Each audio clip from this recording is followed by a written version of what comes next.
César Acunha. Peralta nasceu em 10 de agosto de 1952 em Tacabamba, um pequeno distrito nas montanhas de Chota, Cajamarca. Ele era o terceiro dos 12 filhos de Héctor Acunha Cabrera, um camponês andino de hábitos rígidos e silenciosos. Levantava-se antes do amanhecer, cuidava do gado, trabalhava a terra e ia ao povoado vender leite, grãos e verduras de sua pequena propriedade. Apesar de não saber ler nem escrever, Héctor possuía uma inteligência prática e uma memória privilegiada. Calculava mentalmente o valor exato de cada produto, os preços de acordo com o peso e os lucros de cada dia. Ele não tinha empregados. Sua família era sua força de trabalho. A esposa Clementina Peralta Alvarado e muitos filhos. Cada um cumpria uma tarefa específica. Alguns cuidavam dos animais, outros carregavam os produtos rumo ao mercado, enquanto os menores ajudavam a mãe nas tarefas de casa. César Acunha cresceu sob esse regime de disciplina, sacrifício e trabalho constante, mas, acima de tudo, sob uma convicção incutida com insistência. Os estudos eram o mais importante. Héctor e Clementina acreditavam que a educação era a única forma de romper o ciclo da pobreza, o único caminho para um futuro diferente. Por isso, toda madrugada, antes do sol nascer, seus filhos se levantavam para cumprir primeiro as tarefas do campo e, com as roupas ainda úmidas pelo orvalho, seguiam caminho para a escola. César e os irmãos estudaram no Colégio Misto de Tacabamba. As condições eram precárias: salas de adobe, bancos de pedra e quadros negros gastos. Mas mesmo assim, para seus pais era um motivo de imenso orgulho vê-los ali, sentados em uma sala de aula, com um caderno e um lápis na mão. Aquela simples imagem significava algo enorme. Nenhum de seus filhos repetiria a mesma história de analfabetismo que eles carregaram durante toda a vida. Para a família Acunha, a educação era a promessa de um destino diferente. E eles não estavam errados. O que eles jamais imaginaram era que, justamente graças à educação, o terceiro de seus filhos acabaria se tornando um multimilionário. Mas não exatamente por causa dos seus diplomas acadêmicos, e sim por saber como transformá-la em um produto, em um serviço massificado e altamente rentável. Um negócio que não só geraria enormes receitas, mas também se tornaria uma plataforma de poder capaz de impulsioná-lo a cargos políticos de grande relevância, até se consolidar como uma das figuras mais influentes e também mais controversas do país. Hoje, vamos conhecer a história de César Acunha, o homem de origem humilde que construiu um vasto império educacional e uma grande rede de poder ao seu redor. As polêmicas que o acompanham, a mentalidade que o define e a verdade por trás do motivo pelo qual alguns o admiram, enquanto outros o rejeitam. Após terminar o colégio em Cajamarca, César Acunha deixou sua terra natal e foi para Trujillo em 1972, com 19 anos e uma mala cheia de esperanças, já que naquela época a cidade do norte se consolidava como um dos centros acadêmicos mais importantes do país, graças à prestigiada Universidade Nacional de Trujillo. Foi lá que ele ingressou na Faculdade de Engenharia Química e descobriu um universo completamente novo para ele. Um universo de competição intelectual, desafios acadêmicos e oportunidades urbanas ausentes em Tacabamba. Acunha viajou sabendo que precisava procurá-las, encontrar uma e começar a trabalhar nela para custear seus estudos. A primeira coisa que fez foi vender canhazo, uma aguardente feita de cana-de-açúcar que conseguia na fazenda açucareira Casa Grande. Isso, junto com outros empregos temporários e pequenos negócios, permitiu que ele sobrevivesse na cidade e abrisse caminho. Também encontrou o amor. Pouco depois de completar 26 anos, casou-se com Carmen Rosa Nunes Campos, a mulher que se tornaria mãe de 3 de seus 5 filhos, César, Richard e Kelly, e que seria sua sócia estratégica, sua aliada mais importante na construção daquele império empresarial que levantariam anos depois. Conseguir isso sempre esteve na mente de César. A autogestão forçada na infância virou vantagem para ele, que aprendeu a lidar com poucos recursos e ver oportunidades onde outros enxergavam falta. Com o passar dos anos, os estudos universitários deixaram de ser sua prioridade. Ele desenvolveu um instinto para negócios que o atraía irresistivelmente. E entre todas as ideias que rondavam sua cabeça, uma começou a tomar forma com especial nitidez: Cunha via centenas de jovens de várias províncias chegando a Trujillo cheios de aspirações, mas sem a preparação acadêmica para enfrentar os exigentes exames de admissão universitária. Ele os via nas ruas, nos corredores, nas intermináveis filas em frente à universidade. Jovens iludidos, porém despreparados, chegavam com seus pais e o peso do sonho da família. Identificar essa necessidade foi a semente de seu primeiro grande empreendimento, aquele que marcaria o rumo de tudo o que viria depois. A Academia Pré-Universitária Engenharia iniciou com ela em 1980 na casa de seu pai, que também foi para Trujillo em busca de melhores oportunidades. A antiga casa de família, simples e apertada, virou um centro de ensino improvisado. As primeiras salas tinham bancos de madeira, mesas gastas e quadros negros simples. Devido ao método de ensino, aos bons resultados e à pouca concorrência, a academia ficou popular. Jovens de várias províncias do norte chegaram, motivados pelo sonho de estudar na prestigiosa Universidade Nacional de Tucumã. A necessidade de crescer se tornou evidente. Foi então que César começou a procurar um local mais amplo, melhor localizado e mais de acordo com sua visão de futuro.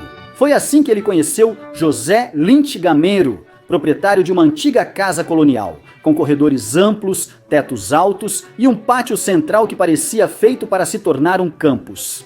Em 1985, assinaram um contrato de aluguel de 2 anos, que vencia em setembro de 1987. E desde o primeiro dia, o lugar começou a se transformar.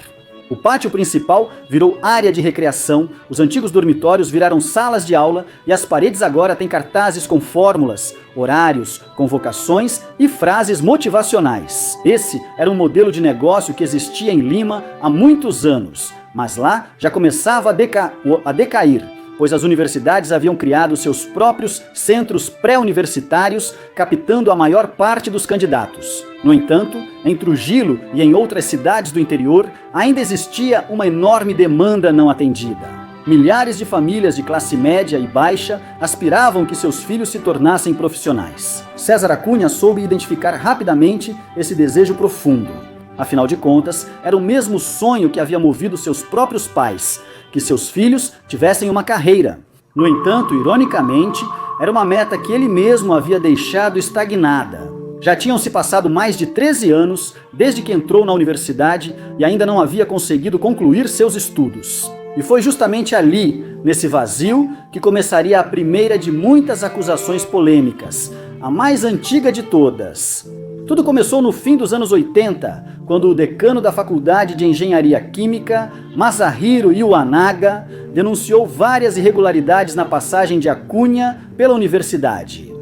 Uma das mais surpreendentes era que nas atas de 1977 constava que ele havia aprovado 48 créditos em um único ciclo, um número que qualquer estudante universitário sabe que beira o impossível. Iwanaga também disse que nunca se lembrava dele nas aulas. Ainda assim, ele aparecia com uma nota de aprovação em um dos cursos que ele ministrava, mesmo quando nem sequer estava matriculado. Diante dessas inconsistências, o decano se recusou a assinar o diploma de bacharel e declarou nulos vários documentos acadêmicos daquele que, para ele, se tratava de um aluno fantasma. Mas apesar do escândalo, o tempo e o poder fizeram a sua parte. Em setembro de 1995, a Universidade Nacional de Trujillo finalmente concedeu a César Cunha o título de engenheiro químico, 23 anos após seu ingresso. Após apresentar uma tese de apenas 50 páginas, intitulada Projeto do Equipamento de Separação em uma Planta para Tratamento de Gás Natural. Esse episódio marcaria o início de uma longa cadeia de controvérsias acadêmicas que o acompanhariam pelo resto de sua vida pública. Ao que parece, nos anos 80, Cunha tinha vasta experiência nos caminhos de ingresso na universidade, mas desconhecia completamente o caminho para sair dela com sucesso. No entanto, para os fins de seu negócio, isso não tinha a menor importância. A Academia Pré-Universitária Engenharia foi um sucesso imediato em sua nova sede. Seus alunos começaram a ocupar os primeiros lugares nos processos de admissão. E os jornais trujilanos da época, como La Indústria e Satélite, publicavam páginas inteiras com a lista de aprovados formados em suas salas de aula. Graças a isso, as matrículas cresciam sem parar. A cada ciclo abriam-se mais turmas e as salas chegavam a abrigar até 60 estudantes por sala, empilhados em longos bancos de madeira, concentrados sob o calor do norte. Porém, o rápido crescimento do negócio trouxe os primeiros conflitos. Quando o contrato de aluguel venceu, a Cunha se recusou a devolver o imóvel. O proprietário, José Lint Gamero, exigiu de todas as formas possíveis, inclusive recorrendo à imprensa para denunciar publicamente a ocupação irregular de sua propriedade. Ainda assim, a recusa persistiu e ele não teve outra opção a não ser iniciar um processo judicial que se prolongaria por anos. Durante esse período, a academia continuou funcionando com absoluta normalidade, crescendo e gerando receitas cada vez maiores. Enquanto o processo avançava lentamente pelas instâncias judiciais, a Cunha aproveitava cada mês adicional para consolidar sua primeira grande base econômica. Documentos do processo e registros jornalísticos confirmam que, apesar de a Corte Superior de La Libertad ter decidido 2 vezes a favor do proprietário, o despejo só foi executado quando a Corte Suprema emitiu a ordem definitiva. Já haviam se passado mais de 4 anos desde o vencimento do contrato, quando a Cunha finalmente teve que deixar o local. Depois de tê-lo utilizado de forma desleal, se aproveitando de um sistema judicial fraco, lento e permissivo. Pensando bem, esse comportamento refletia a frase que seu pai sempre repetia a ele e aos irmãos, quase como filosofia de vida. Para que exista um esperto, tem que haver um bobo. César abandonou as instalações, mas não o seu projeto. Enquanto a disputa durava, algo maior já começava a se formar em sua mente. Era evidente que os pais, mesmo sem pertencerem à classe média, estavam dispostos a fazer enormes sacrifícios econômicos para garantir a educação de seus filhos. Então, por que se contentar com uma academia pré-universitária onde a passagem de cada aluno era tão breve? Por que não mirar mais alto e criar diretamente uma universidade privada? A grande demanda por educação pré-universitária revelou um grande abismo. Milhares de jovens queriam entrar no ensino superior, mas a oferta educacional era limitada, rígida e excludente. Naquela época, entrar em uma universidade no Peru era extremamente difícil, até mesmo nas mais caras. A demanda superava em muito a oferta. E César Cunha soube perceber isso, soube ler essa frustração coletiva. Com a renda acumulada durante os anos 80, a Cunha conseguiu reunir capital suficiente para começar a impulsionar seu projeto mais ambicioso: fundar uma universidade privada que oferecesse oportunidades a jovens excluídos do sistema peruano. Iniciou os trâmites junto à CONAFU, o Conselho Nacional para a Autorização de Funcionamento de Universidades. Em 12 de novembro de 1991, foi promulgada a Lei 25.350, autorizando oficialmente a criação da Universidade César Vallejo, em Trujillo. A Cunha tinha 39 anos quando deu esse salto decisivo. O início foi modesto. No primeiro ano, a universidade teve só 58 alunos, quase todos jovens que não entraram na Universidade Nacional de Tucumã. Sua estratégia de crescimento foi clara e inovadora. Apostou em inclusão, flexibilidade, facilidades de pagamento e na promessa de um diploma universitário, algo muito desejado por pais e filhos. A Cunha nunca restringiu o acesso, seu diferencial. Graças a isso, a universidade começou a crescer sem parar, e quando as receitas aumentaram, soube reinvesti-las rapidamente. Novas salas de aula, melhor infraestrutura, equipamentos modernos, tudo apontava para a expansão. Em 1996, o governo de Alberto Fujimori promulgou a Lei de Promoção do Investimento na Educação, uma norma alinhada com as políticas neoliberais impulsionadas pelo Banco Mundial e pelo Banco Interamericano de Desenvolvimento. Essa lei facilitava o investimento privado em todos os níveis educacionais, incluindo o ensino superior. Esse foi um impulso decisivo para que o projeto de Cunha deixasse de ser local e se transformasse em uma rede educacional de alcance nacional. No início dos anos 2000, a Universidade César Vallejo já se destacava como uma das universidades privadas com maior índice de matrícula do Peru. Primeiro conquistou o norte, Chiclayo, Piura e Chimbote. Depois seguiu para Lima e outras regiões do país. Isso também se deve a uma forte campanha de capacitação contínua em escolas públicas e privadas. Buscando fidelizar estudantes do terceiro ano do ensino médio com concursos acadêmicos, palestras vocacionais e encontros de liderança estudantil, César Acunha participava pessoalmente de muitas dessas atividades, cultivando a imagem de benfeitor preocupado com o futuro dos jovens. Com o tempo, ele se tornou o padrinho de formatura mais requisitado de Trujillo. As escolas competiam por sua presença e pelo apoio financeiro que ele oferecia para as festas de fim de ano. Para Acunha, tudo isso era um investimento estratégico. Cada celebração era uma vitrine para se dirigir diretamente aos pais de família. Conceder bolsas de estudo e entrada direta na Universidade César Vallejo aos 10 primeiros colocados. Também assinou convênios de meia bolsa para filhos de policiais, professores e militares, prometendo-lhes mensalidades acessíveis e um diploma quase garantido. Com essa fórmula, a Universidade de Acunha conquistou massificação, lealdade e rápida expansão. E, quase sem planejar no início, começou a construir uma base social poderosa, uma plataforma de visibilidade pública que logo canalizaria para um novo objetivo, uma carreira na política. Essa não era uma ideia repentina. Ele vinha amadurecendo isso há anos. Na verdade, em 1990, ele deu oficialmente o primeiro passo ao se candidatar ao Congresso da República pelo movimento Esquerda Socialista. Foi uma candidatura discreta, praticamente despercebida, mas marcou sua entrada no campo político. Nos anos seguintes, enquanto a Universidade César Vallejo crescia e se consolidava, Acunha continuou construindo redes de contato e fortalecendo vínculos com autoridades locais, utilizando a universidade como um instrumento de influência, um ponto de encontro entre a educação, a necessidade social e o capital político. 10 anos depois, tentou novamente, agora no Partido Solidariedade Nacional, liderado por Luiz Castanheda Locio. E finalmente conseguiu ser eleito congressista da República.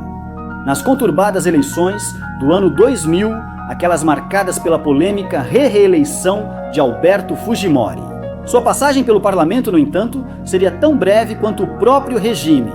Poucas semanas após assumir, Acunha deixou a Solidariedade Nacional e tornou-se deputado independente. Era um movimento comum naqueles dias. Dezenas de parlamentares faziam o mesmo após passarem pela famosa salinha do Serviço de Inteligência Nacional, onde Vladimiro Montesinos comprava apoios para reforçar as fileiras do fujimorismo. César Acunha também visitou o Serviço de Inteligência Nacional, embora com pretensões diferentes. As perguntas são inevitáveis. Ele realmente chegou a se reunir com Vladimiro Montesinos? Recebeu dinheiro dele? Ele precisava desse dinheiro? Todas essas perguntas fazem parte de uma história interessante e complexa. Para poder detalhá-las sem me desviar tanto, vou revelá-la em um vídeo à parte, exclusivo para os membros deste canal. Junte-se a essa comunidade que cresce a cada dia e aproveite César Acunha e Vladimiro Montesinos, o que aconteceu no Serviço de Inteligência Nacional, junto com muitas outras histórias inéditas. Assim você também contribui para o crescimento do projeto. Com a queda do regime de Alberto Fujimori e Vladimiro Montesinos, César Acunha perdeu seu cargo de parlamentar. No entanto, ele seria reeleito apenas um ano depois, nas eleições de 2001, desta vez, concorrendo pela aliança de centro-direita chamada Unidade Nacional, liderada por Lourdes Flores Nano. Mas, seguindo um padrão que se repetia, sua permanência na bancada seria breve. Assim como em seu mandato anterior, Acunha abandonou o partido que o havia acolhido. Em dezembro desse mesmo ano, deu um passo decisivo e revelador de suas verdadeiras ambições. Fundou oficialmente seu próprio partido político, ao qual chamou Aliança para o Progresso. Nesse segundo e mais longo período no Congresso, Acunha concentrou-se em projetos de lei sobre educação, promovendo do parlamento um marco normativo favorável ao investimento privado no setor, totalmente alinhado com o modelo que ele mesmo havia desenvolvido e do qual era o principal beneficiário. Paralelamente, foi consolidando seu poder territorial no norte do país. La Libertad se tornou seu bastião político. Lá, a Aliança para o Progresso começou a ganhar presença constante em prefeituras distritais e provinciais, tecendo uma rede de autoridades locais leais à sua liderança. A Aliança Progressista Paranaense se apresentou como um movimento regionalista e pragmático, sem grandes discursos ideológicos, mas com um eixo claro: construir o controle político do local para o nacional. A Cunha não era apenas sua figura central, mas também o principal financiador de sua expansão. O partido cresceu no ritmo dos seus recursos e sua estrutura acabou se moldando como uma extensão direta do seu poder econômico e pessoal. Pensando nas eleições de 2006, a Cunha fez uma jogada estratégica e deu um grande salto. Cedeu a candidatura presidencial ao ex-congressista Natalian Primo e se colocou como o primeiro vice-presidente. Dessa forma, poderia tentar simultaneamente sua reeleição como congressista. A aposta, no entanto, não prosperou. Em nível nacional, a Aliança para o Progresso alcançou apenas 2,3% dos votos legislativos, enquanto a chapa Amprimo Acunha obteve apenas 0,4% na eleição presidencial, muito longe de superar a barreira eleitoral de 4%. O resultado foi contundente. A Aliança Progressista Paranaense perdeu sua inscrição oficial e César Acunha não conseguiu renovar seu assento parlamentar além de julho de 2006. Foi um revés político importante, mas longe de significar o fim, esse tropeço marcaria apenas o início de uma nova etapa em seu caminho rumo ao poder. Acunha havia ficado sem cadeira, mas não estava disposto a se afastar da política. Assim, naquele ano decidiu apostar em um novo cenário de poder e se candidatou à prefeitura de Trujillo. Era sua primeira tentativa no âmbito executivo local e, contra todas as previsões, foi eleito prefeito para o período de 2007 a 2010, obtendo expressivos 56,5% dos votos. A vitória foi histórica, não só marcou seu retorno, como também deu um golpe direto no APRA, partido que durante décadas considerava Trujillo seu território mais sólido e fiel. A derrota foi tão dura que o próprio Alan Garcia lamentou publicamente, classificando-a como uma facada no coração. Uma queda que, segundo suas próprias palavras, lhe custou muitas lágrimas. Esse período como prefeito representou para Acunha seu primeiro cargo executivo e um ponto de inflexão em sua carreira política. Desde a prefeitura de Trujillo, ele realizou uma gestão focada em obras visíveis, programas sociais e uma presença constante no espaço público. Ao mesmo tempo, continuou utilizando seus próprios recursos econômicos como uma ferramenta central para fortalecer sua imagem e consolidar seu projeto. Na cidade, era comum vê-lo liderando grandes eventos, entregando bolsas universitárias e fazendo doações diretas. Seu estilo era inconfundível, uma mistura calculada de filantropia exposta e cálculo eleitoral. Cada ato construía uma rede de gratidão e lealdade pessoal em torno de sua figura. Para alguns, era compromisso social genuíno, para outros, populismo clientelista. Uma forma de condicionar a ajuda ao apoio político e de minar deliberadamente as regras da competição democrática. Graças às suas estratégias eleitorais, Acunha voltou a triunfar na reeleição municipal de 2010, embora desta vez com uma margem menor, 43,9% dos votos. Naquele momento, a vitória foi apresentada como uma ratificação de sua liderança em Trujillo. No entanto, com o passar dos anos, seria revelado que por trás dessa vitória havia sido utilizada uma estratégia obscura. Em 2013, veio à tona um vídeo determinante gravado em 18 de março de 2010. Nessas imagens, era possível ver César Acunha reunido com líderes de seu partido, com candidatos distritais e provinciais, dando instruções precisas. De forma fria, desajeitada, mas calculada, ele ordena identificar 100 famílias em cada um dos 100 bairros mais pobres de Trujillo. 10 mil famílias no total, com o objetivo concreto: garantir seus votos em troca de mantimentos e a promessa de um pagamento mensal. Acunha, então, faz um cálculo matemático. Se cada família tem 5 eleitores, já são 50 mil votos. Mas a estratégia não para aí. Também previa a entrega de cheques de 5 mil sóis, financiados com dinheiro municipal, para 308 escolas públicas e 3 mil sóis para os 496 refeitórios populares de toda a província. Dessa forma, geraria gratidão, dependência e apoio político no maior número possível de eleitores. Nesse mesmo encontro, Acunha foi ainda mais longe. Explicou sem rodeios que o verdadeiro objetivo era ganhar a reeleição em Trujillo, para depois se lançar como candidato à presidência. Entre aplausos e gritos de Acunha presidente, ele assegurou ao seu círculo próximo que, mesmo que não ganhasse a presidência, bastaria eleger 12 ou 14 deputados para se tornar um ator decisivo no poder nacional. Um poder que prometeu compartilhar com todos eles. E entre comemorações, encerrou sua fala com uma frase que o retrataria por completo. Uma promessa brutal e direta que ficaria cravada na memória do país. Dinheiro à vontade para vocês. Dinheiro à vontade para vocês. Por que ele prometeu isso? Como ocupar um cargo público poderia garantir dinheiro em abundância? Como se explica essa certeza de riqueza imediata? De onde viria tanto dinheiro? A resposta cabe em uma só palavra: corrupção. Claro, César Acunha negou ser um corrupto, algo muito normal. Ninguém nunca se reconheceu como tal. Afirmou que a frase famosa referia-se ao seu dinheiro lícito e à decisão de financiar a campanha com recursos próprios. Uma explicação técnica feita para se adequar aos limites legais. Mas basta assistir ao vídeo completo com atenção, observar os gestos, o tom, o contexto, para que a verdade comece a se infiltrar pelas rachaduras do seu discurso. Após a divulgação das imagens, foi aberto um processo criminal por suposta indução ao voto e falsidade genérica. O Ministério Público chegou a pedir 9 anos de prisão.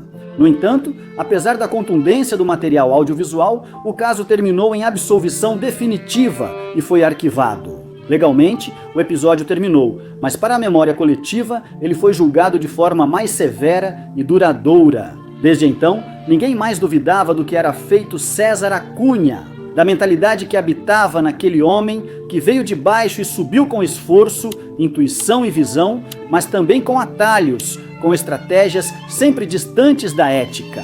Tinha sido assim desde o começo?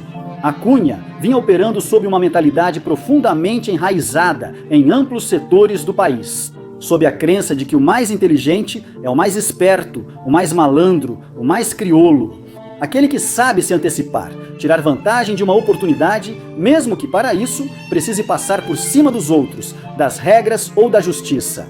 É uma forma de ser e de pensar que não vê a lei como um limite, mas sim como um obstáculo que deve ser superado com astúcia. Pessoas assim vivem em um mundo onde nada está realmente proibido, onde a honestidade é vista como uma fraqueza, uma ingenuidade que atrapalha e atrasa, que não é produtiva. Um mundo onde a decência não é virtude, mas sim uma bandeira que só os tolos levantam. César Acunha não apenas viveu essa visão de vida e política, mas também a normalizou e expandiu.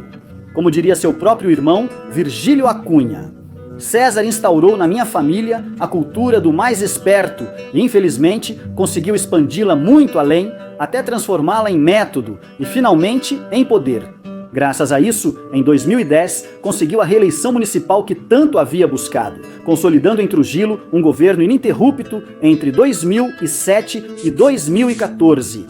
Durante esses anos, ele não apenas administrou a cidade, mas também teceu alianças, incorporou novas figuras ao seu partido e trabalhou meticulosamente em seu projeto político, em fazer crescer a marca Aliança Progressista Paranaense, mesmo quando não conseguia se desvencilhar das controvérsias. As sanções se acumulavam, mas nenhuma parecia suficiente para frear seu avanço. Acunha foi punido em várias ocasiões por violar o princípio de neutralidade eleitoral exigido das autoridades em exercício, desde favorecer abertamente a candidatura ao Congresso de seu filho, Richard Acunha, até aparecer em propagandas do então candidato à presidência, Pedro Pablo Kuczynski. Tudo isso enquanto continuava exercendo o cargo de prefeito. Essas condutas lhe renderam pelo menos 5 sanções administrativas impostas pelos órgãos eleitorais. Os golpes vinham, mas não os tiravam do jogo. Acunha parecia conhecer, controlar e aproveitar uma das regras não escritas do Peru, aquela que todos reconhecem e julgam, mas que infelizmente persiste. Quem tem dinheiro pode fazer praticamente o que quiser, desde escapar da justiça até amortecer os golpes inevitáveis. Em 2012, a ONP aplicou ao seu partido uma multa histórica de 9,3 milhões de soles. Ficou comprovado que a Aliança para o Progresso recebeu da Universidade César Vallejo contribuições econômicas 10 vezes acima do limite legal. Ou seja, Acunha havia financiado ilegalmente o próprio partido, utilizando recursos de sua maior empresa. A legislação peruana proíbe expressamente que pessoas jurídicas façam contribuições dessa magnitude para campanhas políticas. Porém, novamente, a punição não foi definitiva. A multa não foi paga dentro do prazo estabelecido e, com o tempo, acabou sendo reduzida a 1/5 do valor. Por volta de 2014, apesar dos escândalos acumulados e das constantes críticas da mídia, César Acunha havia conseguido se consolidar como um cacique político regional. Com essa base de poder, decidiu dar um novo passo e se candidatar ao governo regional de La Libertad. Voltou a vencer nas urnas e assumiu o cargo em 1º de janeiro de 2015, somando à sua trajetória o título de presidente regional. Porém, sua permanência seria breve. Apenas 10 meses depois de tomar posse, em outubro de 2015, Acunha renunciou ao governo para lançar formalmente sua candidatura à presidência. Com os olhos voltados para as eleições gerais de 2016, a decisão foi duramente criticada por amplos setores da população de La Libertad, que o acusaram de ter usado o cargo como um simples trampolim político. Um que parecia funcionar. Em novembro de 2015, as pesquisas nacionais colocavam Acunha em 3º lugar na intenção de voto, ficando atrás apenas de Keiko Fujimori e Pedro Pablo Kuczynski, superando até Alan Garcia e ficando em 4º lugar. Sua imagem de empresário bem-sucedido e de figura outsider, apesar de seus anos na política local, claramente jogava a seu favor. Tudo indicava que o homem de Cajamarca, criador de um império educacional e líder político do Norte, estava pronto para disputar o poder nacional. Mas o topo ainda lhe reservava uma queda. Talvez César Acunha não esperasse que essa disputa fosse menos amigável que uma eleição municipal ou regional. A corrida presidencial era implacável, um terreno sem tréguas, nem pausas, nem concessões, e o candidato Acunha chegava com muitas rachaduras, feridas abertas que ficavam expostas diante de um verdadeiro tanque de tubarões, e como era de se esperar, todos o despedaçaram. Naquela época, ele estava divorciado da mãe de seus filhos há mais de 10 anos e os conflitos pessoais começaram a surgir. Em 2011, sua ex-esposa, Rosa Nunes, denunciou-o ao Ministério Público por lavagem de dinheiro. Nela, ela apontava supostas irregularidades no manejo do dinheiro gerado pelo Império Educacional, alegando um desbalanço patrimonial e movimentos suspeitos de fundos em contas vinculadas à Universidade César Vallejo. A denúncia não foi pouca coisa. Ela levou o Ministério Público a abrir uma investigação por suposta lavagem de dinheiro que envolvia diretamente as contas da universidade. Claro, essa não era sua única empresa. Em 1996, 5 anos depois de fundada, a Universidade César Vallejo Acunha criou seu próprio clube de futebol profissional. Este adotou o mesmo nome e as mesmas cores da instituição de ensino, servindo como uma poderosa plataforma de marketing, um veículo emocional de identidade e pertencimento. Para reforçar a estratégia, nesse mesmo ano criou um canal de televisão regional chamado Universidade César Vallejo Satelital, com sede em Trujillo, e uma linha editorial dedicada a favorecer abertamente sua imagem e a de sua instituição. Mas a rede não terminava aí.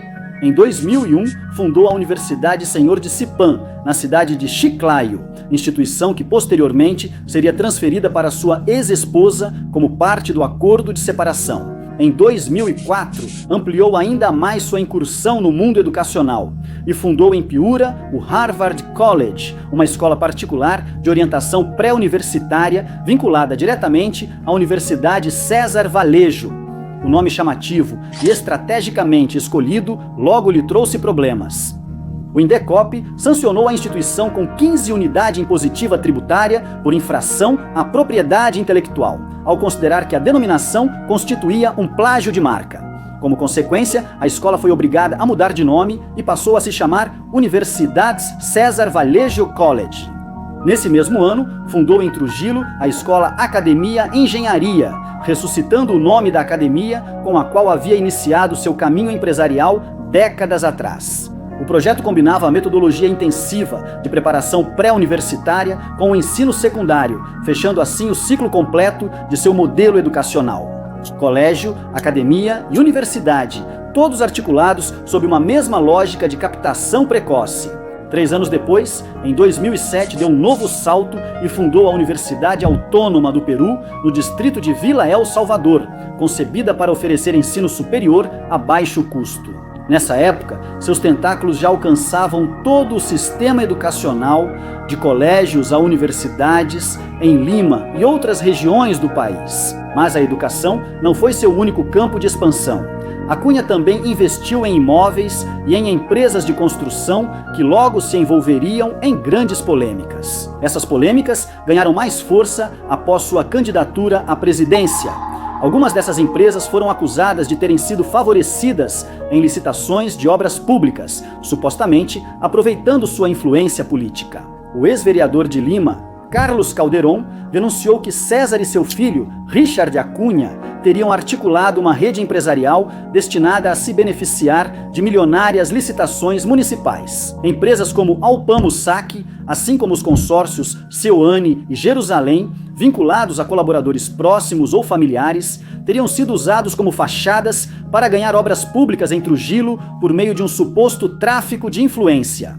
Por exemplo, a Alpamo Saque, ligada a uma tesoureira da Universidade César Vallejo, firmou entre 2011 e 2015 contratos de 4,14 milhões de soles com a Prefeitura Distrital de La Esperança, então governada por um prefeito da Aliança para o Progresso. Outro caso notório foi o da construtora LCIEC, criada por uma jovem de 23 anos, Lucero Coca Condori, que sem experiência prévia no setor, conseguiu em tempo recorde contratos de mais de 300 milhões de soles do governo regional de La Libertad, apesar de não possuir histórico técnico.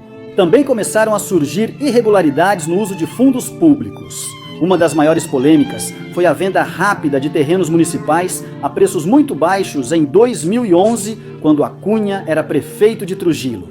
Tratavam-se de operações rápidas e pouco transparentes que levantaram sérias suspeitas sobre o destino do patrimônio da cidade. Outro episódio marcante foi a compra de panetones. Acuña aprovou uma subvenção municipal de 48 mil soles para uma militante de seu próprio partido. Aqueles panetones não só levavam seu nome e fotografia, como também foram distribuídos em atividades claramente proselitistas. Tudo isso enquanto ainda era prefeito. As controvérsias continuaram. Durante sua breve gestão como governador regional de La Libertad, Acuña ficou vinculado à terceira etapa do projeto Chavimochichi, uma das maiores obras de irrigação do país, concedida ao consórcio Odebrecht, Grania e Montero. Nesse contexto, ele foi acusado de conluio agravado, negociação incompatível, corrupção passiva e usurpação de funções, além de assinar aditivos irregulares para favorecer o consórcio. O padrão começava a se repetir com uma clareza inquietante. Segundo um relatório do Ministério Público de 2017, César Acuña chegou a acumular 23 denúncias por supostos atos de corrupção em diferentes regiões do país. Várias delas foram arquivadas, outras ficaram em andamento, mas todas tinham algo em comum no final das contas. Um desfecho que se repetia uma e outra vez, uma constante chamada impunidade. Christopher Acosta, autor do livro Plata como Cancha, obra que César Acuña tentou silenciar por meio de um processo de 100 milhões de soles. Recomendo muito a leitura para quem quiser se aprofundar neste e em outros casos. Resume tudo em uma frase devastadora e precisa. Se César Acuña não fosse rico, estaria preso. É impossível percorrer sua trajetória sem tropeçar repetidas vezes em acusações. Acusações que não se dissiparam com o tempo, mas continuam se acumulando até hoje, crescendo como uma sombra persistente. Para as eleições de 2016 já eram demais e o país inteiro começou a observá-lo com lupa, a perder a confiança nele. No entanto, houve uma série de escândalos que impactaram com especial força a opinião pública, a ponto de ofuscar até mesmo as denúncias de corrupção, clientelismo ou uso indevido de fundos públicos. Esses foram os plágios. Em janeiro de 2016, meses antes das eleições gerais, explodiu a primeira bomba. Revelou-se que César Acuña plagiou suas 2 teses acadêmicas. Primeiro, a tese de mestrado em Administração da Educação, apresentada na Universidade de Lima, onde foram detectadas pelo menos 4 modalidades diferentes de plágio. Depois, a tese de doutorado em educação na Universidade Complutense de Madrid, na qual foram encontrados parágrafos idênticos, extraídos de trabalhos de outras pessoas, copiados sem vergonha nem pudor. Mas não foi só isso. Quase simultaneamente, veio à tona que anos atrás a Cunha publicara em seu nome o livro Política Educativa. Na verdade, foi escrito por seu ex-professor e depois empregador, o educador Otoniel Alvarado. Em resumo, ele foi acusado de se apropriar integralmente da autoria de um livro que ele não havia escrito. O Alvarado o denunciou publicamente, acuado pela imprensa, cercado de evidências e sem uma defesa sólida. A Cunha lançou uma frase que ficaria gravada na memória coletiva e se tornaria motivo de zombaria. Em um dos muitos memes que viriam, não é plágio, é cópia. A frase provocou uma confusão de emoções. Era difícil decidir entre se indignar ou rir, uma mistura desconfortável entre vergonha alheia e desconcerto.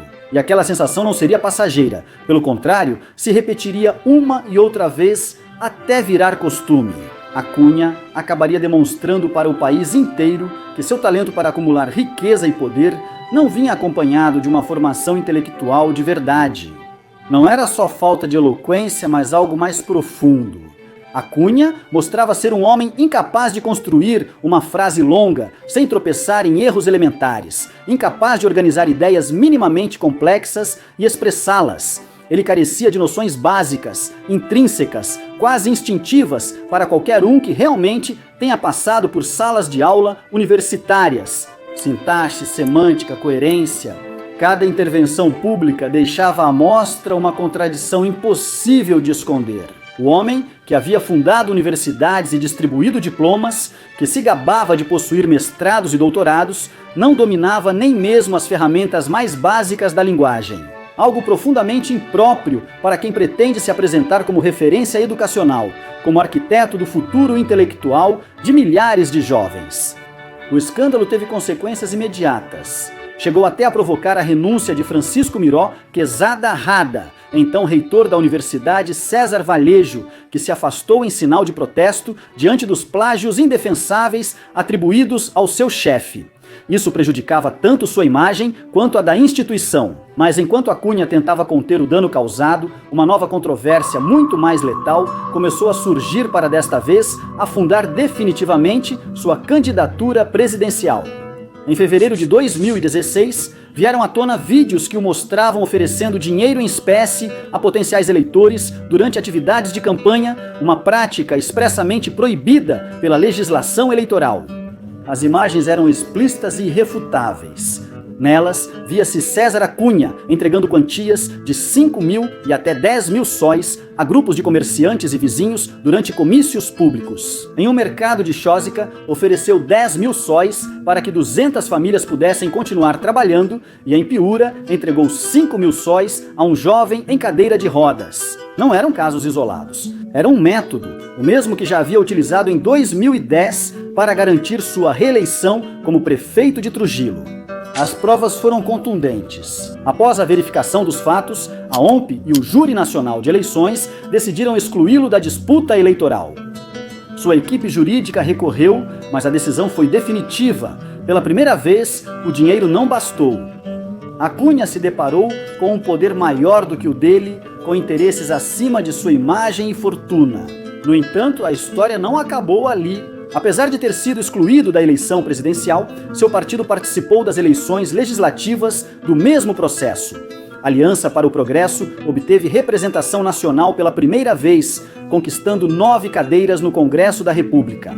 Apesar de tudo, ele havia conseguido. Tinha se tornado um ator político com poder real, assim como havia prometido anos atrás, em 2010, durante aquela reunião privada em que ofereceu aos seus dinheiro à vontade. Após todos esses acontecimentos, a Cunha já não pôde mais passar despercebido. Cada gesto, cada movimento seu passou a ser submetido a um escrutínio público e midiático implacável. Os escândalos não pararam de surgir, desde antigas acusações que voltavam com força até novos episódios que se somavam a uma lista cada vez mais extensa. Impossível de abranger completamente em um único vídeo. Elas começam desde seus primeiros anos, com a forma como concluiu sua carreira universitária, os plágios comprovados em suas teses e nos livros publicados sob seu nome, ou as denúncias públicas de violência familiar feitas por sua ex-esposa, Rosa Nunes, que relatou agressões, maus tratos e humilhações. Afirmações parecidas foram feitas anos depois, em 2017, por sua ex-parceira Jenny Gutierrez. A isso se somam acusações de compra de votos, uso indevido de fundos públicos, tráfico de influência, favorecimento sistemático às suas universidades, ocultação de patrimônio, nepotismo, enriquecimento ilícito, instrumentalização da pobreza e muitas outras. E ainda assim, apesar da magnitude da lista e da repetição das evidências, César Acunha saiu ileso de todas elas. E, pior ainda, há quem continue confiando nele, em um homem que transformou sua fortuna em um escudo, em uma blindagem contra a justiça, contra as consequências. Um homem que estaria preso se a lei realmente funcionasse e não favorecesse os poderosos. Mas não é assim, e essa realidade é o que lhe permitiu continuar acumulando dinheiro, influência e poder. César Acunha representa para mim os dois rostos do Peru atual. O primeiro é positivo, o de um homem trabalhador e perseverante, capaz de identificar oportunidades onde outros só veriam carências e de persegui-las sem descanso. É essa faceta que ainda desperta adesão, que explica por que muitos continuam acreditando nele.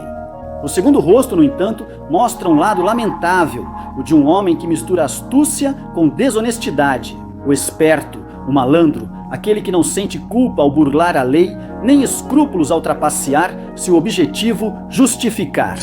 Esta é uma história que ainda não terminou. Suas páginas continuam sendo escritas à medida que o tempo passa e tudo indica que ainda restam vários capítulos.